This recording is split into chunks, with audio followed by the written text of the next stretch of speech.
नमस्कार विद्यार्थियों, आप सभी का sangria public senior secondary school के डिजिटल प्लेटफॉर्म पर स्वागत है। आप लोग आज पढ़ने जा रहे हैं शब्द विचार। इससे पहले अपन ने जो पढ़ा है, इससे पहले अपन ने पढ़ा भाषा, व्याकरण, लिपि। ठीक है, ये पहला टॉपिक अपन ने पढ़ा था। ये एक दूसरे से जुड़ा हुआ है। भाषा जो टॉपिक है, भाषा किस धातु से बना हुआ है? भाष धातु से बना हुआ है। संस्कृत का जो है ये धातु है, इसका अर्थ बोलने से होता है। भाषा के प्रकार क्या हैं, भाषा की विशेषताएं क्या क्या हैं, ठीक है, इनके ऊपर अपन ने चर्चा करी थी। जब भाषा को लिखित रूप में लिखा जाता है तो किसकी आवश्यकता पड़ती है? लिपि की आवश्यकता होती है। और जब उनके भाषा को बोलने और लिखने के नियमों की जहां बात आती है तो उस शास्त्र को अपन क्या कहते हैं? व्याकरण कहते हैं। फिर अपन ने व्याकरण को जो है 3 भागों में बांटा था। इसमें आपके सबसे पहले वर्ण विचार जो अपने पहले हो चुका है, वर्ण विचार, और आज अपन पढ़ने जा रहे हैं शब्द विचार। और जब अपना ये शब्द विचार कंप्लीट हो जाएगा तो इसके बाद अपन पढ़ेंगे वाक्य विचार। ठीक है, तो आज अपना जो टॉपिक है, प्रकरण है, वो क्या है? शब्द विचार है। ठीक है, शब्द विचार। अब शब्द किसे कहते हैं, शब्द की परिभाषा क्या है, ठीक है, और उनके प्रकार अलग अलग आधार पर कौन कौन से हैं, उनके ऊपर अपन विशेष तौर से चर्चा करेंगे। तो सबसे पहले बात आती है शब्द विचार। प्रकरण हो गया अपना।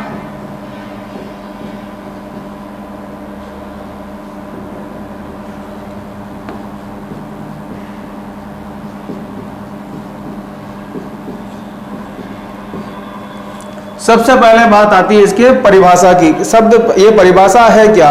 तो भाषा की लघुत्तम, छोटी से छोटी है ना,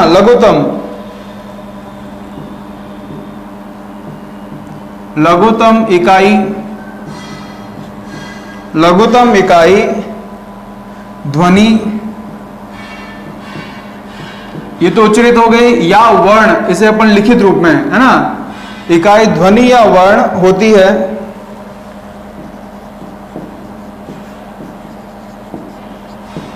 उसके बाद अर्थ के आधार पर, जिसका अर्थ निकले, अर्थ के आधार पर भाषा की लघुत्तम मतलब छोटी, लघुत्तम छोटी इकाई क्या होगी? इकाई होगी आपके शब्द। ठीक है, तो अर्थ जिसका निकले और सबसे छोटी इकाई कौन सी होगी? वो शब्द हो जाएगी। ठीक है, और भाषा की पूर्णतः इकाई कौन सी है? वाक्य। भाषा की पूर्णतः इकाई है वाक्य, जिसमें पूरे भाव रहेंगे और जो उस बात को समझाया जाएगा। ठीक है, तो ये तो हो गया इसका जो है इंट्रोडक्शन, परिचय। अब इसकी जो है अगर अपन परिभाषा लिखें तो क्या होगी? 2 या 2 से अधिक शब्द वर्णों के, 2 या 2 से अधिक वर्णों के मेल को, 2 या 2 से अधिक वर्णों के मेल को, यहां मेल कौन सा होना चाहिए? सार्थक होना चाहिए। सार्थक मेल को, सार्थक मेल को क्या कहते हैं? शब्द कहते हैं। ये तो आपकी छोटी कक्षा की परिभाषा हो गई, जो आपने छोटी कक्षाओं में अपन ने याद की है। अब भोलाराम तिवारी, जो कि आपके बहुत बड़े क्या हैं? व्याकरणविद हैं, हिंदी के बहुत बड़े विद्वान हैं, उनके अनुसार क्या है?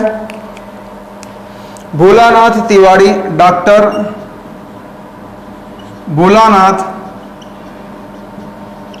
तिवारी के अनुसार शब्द क्या हो जाएगा? शब्द अर्थ के स्तर पर, शब्द अर्थ के स्तर पर, अर्थ के स्तर पर भाषा की लघुतम, भाषा की लघुतम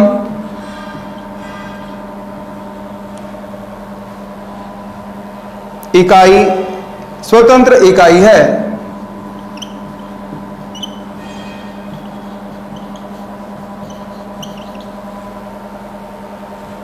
ठीक है, ये हो गई इसकी परिभाषा। अब उसके बाद अपन बात करें उसके बाद अगर अपन बात करें तो इनके वर्गीकरण देखते हैं कि इनको किन किन आधारों पर बांटा गया है। तो शब्दों का वर्गीकरण, ये होगी इसकी परिभाषा। अब शब्दों का वर्गीकरण,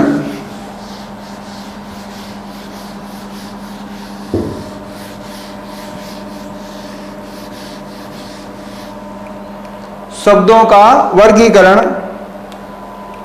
4 आधार पर किया गया है। शब्दों का वर्गीकरण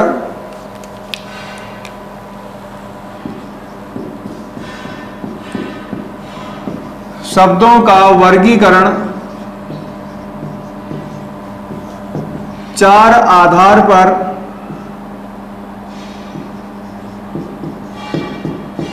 किया गया है। कौन कौन से आधार हैं? तो पहला आधार है उत्पत्ति, स्रोत, इतिहास। ये तीनों एक ही बात है भाई।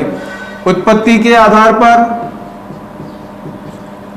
ऑब्लिक स्रोत के आधार पर कहां से ये निकले हैं, और ऑब्लिक इतिहास, इनका इतिहास क्या है। इन तीनों के आधार एक ही है के आधार पर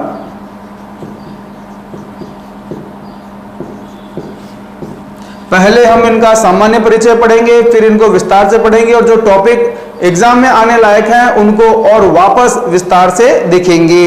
तो पहले अपन देखें कि शब्दों का वर्गीकरण पहला हो गया उत्पत्ति, स्रोत या इतिहास के आधार पर। दूसरा इसमें आधार होता है व्युत्पत्ति। व्युत्पत्ति मतलब रचना, व्युत्पत्ति। तो प्रश्न बदल के आता है व्युत्पत्ति और उत्पत्ति। ठीक है, दोनों अलग अलग शब्द हैं, दोनों अलग अलग आधार पर इनका वर्गीकरण रहता है। कंपटीशन एग्जाम में पूछा जाता है। उत्पत्ति के आधार पर प्रकार है, व्युत्पत्ति के आधार पर प्रकार है। तो अगर हम इन शब्दों को ढंग से नहीं समझे, उत्पत्ति मतलब स्रोत होता है और व्युत्पत्ति मतलब होता है रचना। बने कैसे ये? रचना के आधार पर, या इनको कहते हैं अपन बनावट के आधार पर।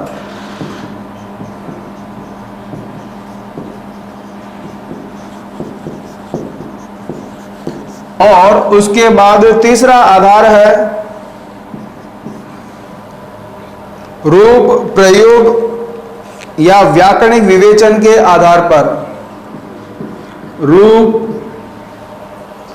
प्रयोग, ऑब्लिक व्याकरण, व्याकरणिक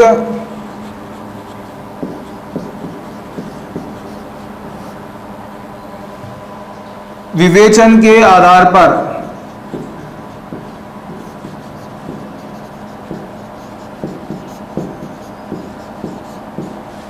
ठीक है, तो रूप, प्रयोग, व्याकरणिक विवेचन के आधार पर शब्दों के प्रकार। फिर आपके अगला दिया हुआ है अर्थ के आधार पर।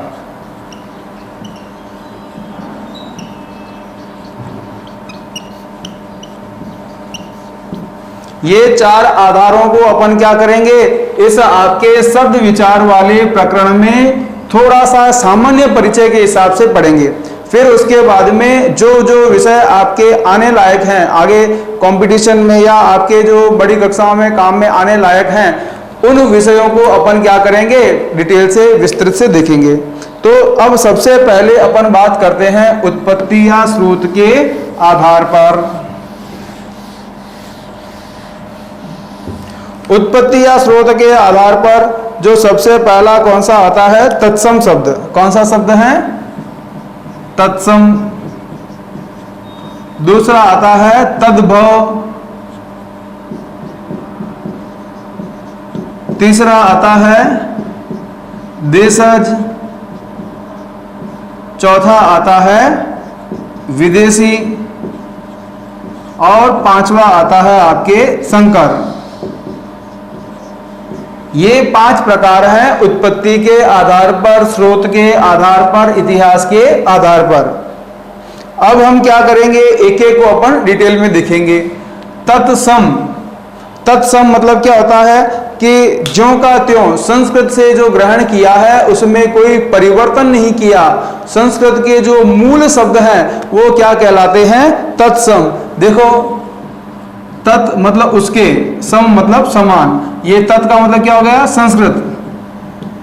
संस्कृत के समान मतलब हूबहू, बिल्कुल कोई परिवर्तन किए बिना अगर हम उनको, जिन शब्दों को अपन काम में लेते हैं वो तत्सम कहलाते हैं। ठीक है। अब इसमें अर्ध तत्सम भी होते हैं। अर्ध तत्सम। अर्ध तत्सम का मतलब क्या हो गया? वे शब्द जो अपने मूल रूप में है ना थोड़ा परिवर्तन। अर्ध तत्सम में क्या होगा?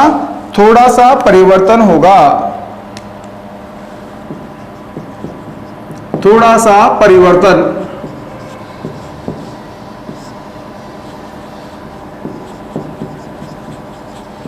थोड़ा सा परिवर्तन वो अर्ध तत्सम कहलाते हैं। ये आपके बड़ी कक्षाओं से संबंधित है। अपने को अगर मान लो यहां पर भी ध्यान रखें तो भी काफी है, कोई दिक्कत वाली बात नहीं है। फिर अपन तत्सम तद्भव सब पढ़ेंगे डिटेल में, तब इनको वापस एक बार देखेंगे। फिर आता है तद्भव शब्द। तद्भव का अर्थ क्या होता है? बिगड़ा हुआ रूप। हिंदी में प्रयुक्त वे शब्दावली जो ध्वनि में क्या होता है? परिवर्तन हो जाता है, और जो परिवर्तित रूप है, बदला हुआ रूप है, वो क्या कहलाता है? तद्भव कहलाता है। तद्भव। तद्भव का अर्थ हो गया आपके संस्कृत शब्दों का विकृत शब्द। संस्कृत का बिगड़ा हुआ रूप।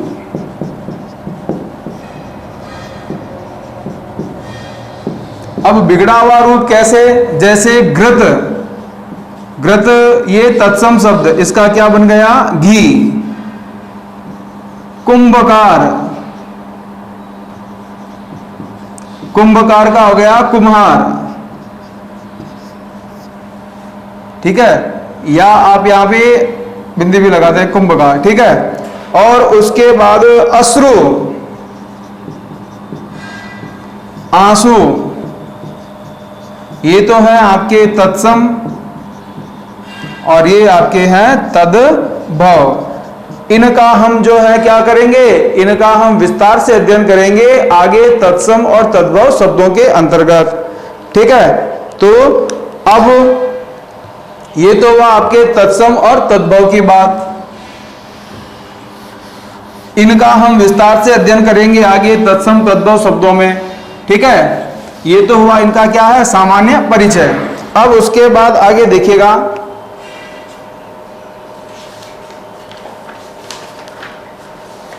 देशज और विदेशी शब्द। देशज शब्द किसे कहते हैं? देशज और विदेशी शब्द। देशज शब्द किसे कहते हैं? ध्वन्यात्मक अनुकरण से, देशज या इसको क्या बोलते हैं? देशी। ध्वन्यात्मक अनुकरण से, ध्वन्यात्मक अनुकरण से गढ़े हुए शब्द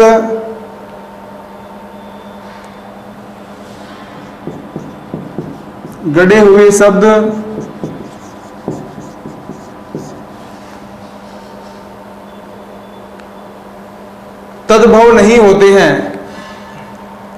तद्भव ये नहीं होते हैं। तो ये होते कौन से हैं भाई? तो ये शब्द होते हैं देशज। देश, देश प्लस ज, ज मतलब होता है जन्म लेना, अर्थात देश में जन्मा हुआ, देश में जन्मा, ये कहलाता है देशज। अब अतः ऐसे शब्द जो क्षेत्रीय प्रभाव के कारण बनकर प्रचलन में आए वो क्या कहलाते हैं? वो कहलाते हैं आपके देशज शब्द। जैसे भोंपू,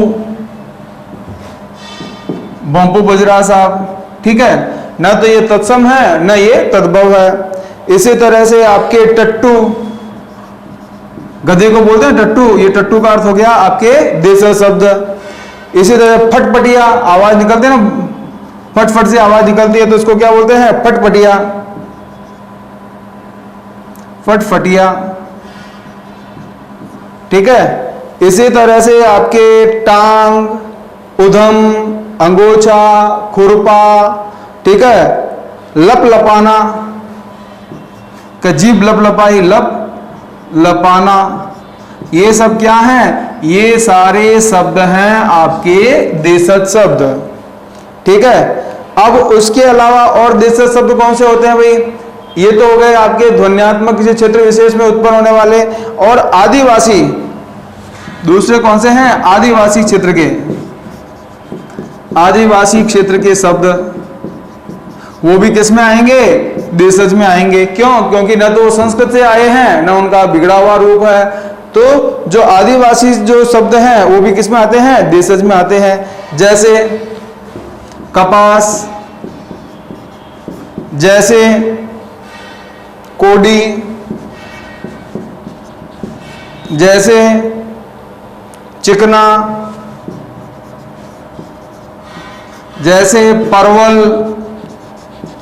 ये सारे शब्द क्या हैं? ये सारे शब्द ये भी कौन से हैं? ये भी आपके देशीज या देसी हैं। यहां तक आपको समझ में आया होगा। अब हम आगे बात करते हैं विदेशी शब्दों की। किसकी बात? विदेशी या विदेशज शब्द। तो ये यहां तक आपके 3 हो गए कंप्लीट। उसके बाद चौथा आधार है विदेशी आधार, जो आपके विदेशी भाषाओं के संपर्क में आने से, विदेशी भाषाओं के संपर्क में आने से इन शब्दों का उत्पन्न हुए हैं, ठीक है। तो ये विदेशी शब्द कहलाएंगे।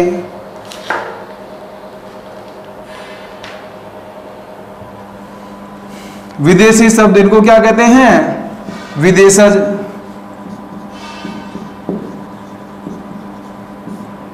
विदेशज का मतलब हो गया आपके विदेशी में जन्म लेने वाले। दूसरी भाषाएं कैसे? जैसे यहां पर अंग्रेज आए, यहां पर तुर्क आए, यहां पर पुर्तगाली आए, फ्रेंच आए, डच आए, तो उनके शब्दों का प्रयोग भी अपन हिंदी में अपन करने लगे हैं। तो ये शब्द क्या कहलाएंगे? ये शब्द कहलाएंगे आपके विदेशी शब्द। तो दूसरी भाषाओं से आए हुए शब्द क्या कहलाएंगे? विदेशी शब्द। दूसरी भाषा के शब्द है ना, वो क्या कहलाएंगे? विदेशी कहलाएंगे। ये 2 प्रकार के होते हैं। एक तो होते हैं आपके उर्दू फारसी और एक होते हैं विदेशी शब्द, यूरोपीय शब्द, ठीक है। तो इसमें क्या होता है? ब्रिटिश प्रभाव के, एक तो अंग्रेजी शब्दों का अधिक प्रयोग हुआ है, अंग्रेजी के प्रभाव वाले, और एक है उर्दू फारसी के प्रभाव वाले, ठीक है। इसके अलावा जो अन्य यूरोपीय भाषाएं हैं वो भी इसी में आएगी। तो मुख्य रूप से ज्यादा जो 2 प्रकार के शब्द आए हैं, क्योंकि हम मुगलों के, तुर्कों के, इनके गुलाम रहे थे, है ना। मोहम्मद गौरी से यहाँ से शुरू होता है, मोहम्मद गौरी गजनवी, है ना, और उसके बाद गुलाम वंश, खिलजी वंश, लोधी वंश और मुगल, ये अंग्रेजों के आने तक। तो हमारे क्या हुआ? हिंदी भाषा में उनके ज्यादा से ज्यादा शब्दों का इस्तेमाल करना अपन ने शुरू कर दिया। दूसरे में जब हम अंग्रेजों के गुलाम बने, 200 वर्षों तक, 190 वर्षों तक अंग्रेजों के अपन गुलाम रहे थे, तो अंग्रेजी शब्दों का प्रयोग अधिक होने लगा। तो वो कौन से हो गए? ये भी विदेशी शब्द रहेंगे। तो हिंदी में लगभग अरबी शब्दों के कितने? 2500, इसे बोलते हैं अरबी, 2500 शब्द, 2500 शब्दों का क्या करते हैं अपन प्रयोग करते हैं सामान्य भाषा में। और लगभग 3000 अंग्रेजी शब्दों का इस्तेमाल करते हैं। 3000 शब्द कौन से हैं? अंग्रेजी हैं। ठीक है, इसके अलावा अन्य भाषाओं के शब्द भी हैं। ठीक है, तो ये होगा आपके विदेशी शब्दों की बात हो गई। अब कुछ ऐसे शब्द हैं जिनको जो का त्यों अपन ने काम में ले लिया और कुछ में क्या किया अपन ने परिवर्तन कर लिया। ठीक है, हिंदीकरण का मतलब क्या हो गया? उसको थोड़ा सा चेंज करके अपने क्या किया है? काम में लिया है। ठीक है, तो यहां पर अब कुछ ऐसे शब्द हैं जिनको अपन ने परिवर्तित किया है, जैसे ऑफिसर, ऑफिसर को अपन ने क्या लिख दिया है? अफसर करना शुरू कर दिया, लिखना शुरू कर दिया। लैंटर्न, लैंटर्न इसका अपन ने कर दिया लालटेन। इसी तरह से हॉस्पिटल, हॉस्पिटल का अपन ने कर दिया अस्पताल। ठीक है, कैप्टन का कर दिया अपन ने कप्तान। तो ये क्या है? ये थोड़े से परिवर्तन के बाद काम में लिए गए विदेशी शब्द हैं और कुछ हूबहू अपन काम में लेते हैं। ठीक है, तो अब कुछ भाषाओं के जो शब्द हैं उनके ऊपर अपन चर्चा करते हैं कि भाई और कौन कौन से शब्द हैं जो आपके हिंदी में प्रयोग में आती हैं। थोड़े थोड़े से उदाहरण अपन देखेंगे, बाकी विस्तार से आप जो है कक्षा 9 से 12 वाली पुस्तक में आप इसे देखें। जैसे सबसे पहला आता है अरबी शब्द। अरबी, अरबी में कौन सा आएगा भाई? अरबी में अखबार, अजीज, अजब। अखबार, अजब, अजीब। ठीक है, उसके बाद अगर अपन बात करें फारसी भाषा के शब्द, फारसी भाषा के शब्दों में अपन फारसी भाषा के शब्दों में कौन से हैं? अदा, अगर, और भी बहुत सारे शब्द हैं। ठीक है, फिर आता है तुर्की भाषा के शब्द।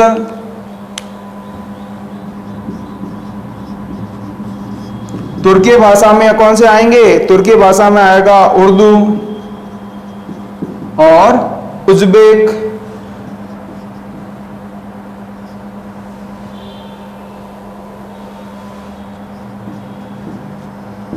उज़्बेक। ठीक है, अंग्रेजी भाषा के शब्द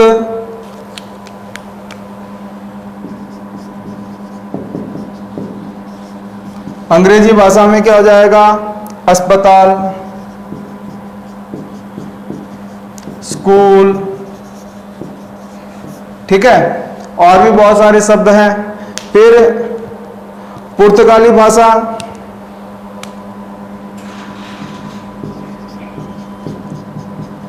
पुर्तगाली भाषा में क्या हो जाएगा?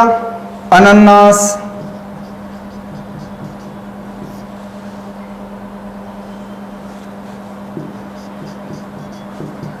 और अलमारी।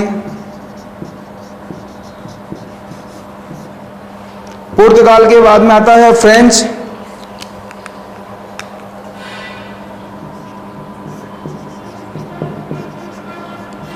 फ्रेंच में आता है आपके अंग्रेज,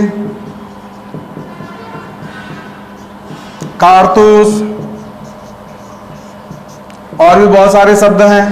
ठीक है, फिर आता है चीनी शब्द। चीनी में क्या आएगा? चीनी भाषा में आएगा आपके चाय। चाय अपन शब्द काम में लेते हैं, ये चीनी शब्द है। और उसके बाद में चीनी, शक्कर के लिए अपन जो काम में लेते हैं ये चीनी शब्द है ना। उसके बाद में आता है जापानी शब्द।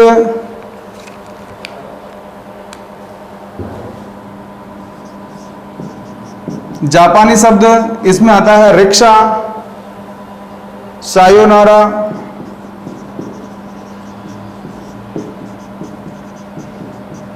बाय बाय बोलने के लिए सायोनारा, है ना, ये सारे शब्द।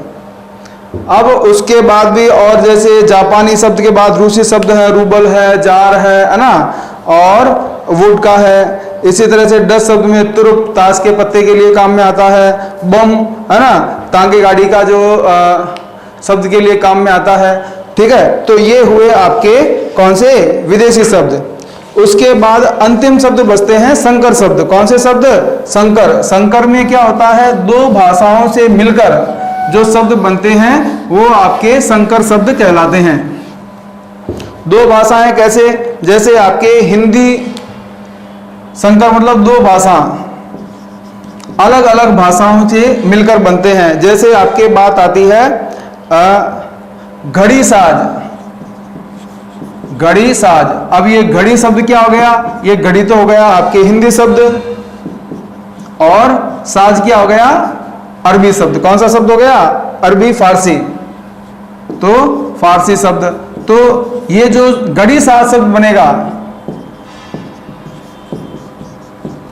ये कौन सा बन जाएगा? ये बन जाएगा संकर। इसी तरह से रेलगाड़ी, रेल गाड़ी, रेल शब्द कौन सा है? अंग्रेजी शब्द है, और गाड़ी कौन सा है? हिंदी शब्द है।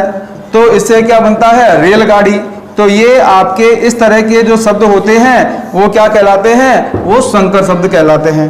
ठीक है, तो इस तरह से अपना जो पहला प्रकार है उत्पत्ति और स्रोत इतिहास के आधार पर शब्दों का वर्गीकरण, वो अपना यहीं पर समाप्त होता है। अगली कक्षा में अपन मिलेंगे अगले आधार पर जो प्रकार रहेंगे। तब तक के लिए धन्यवाद।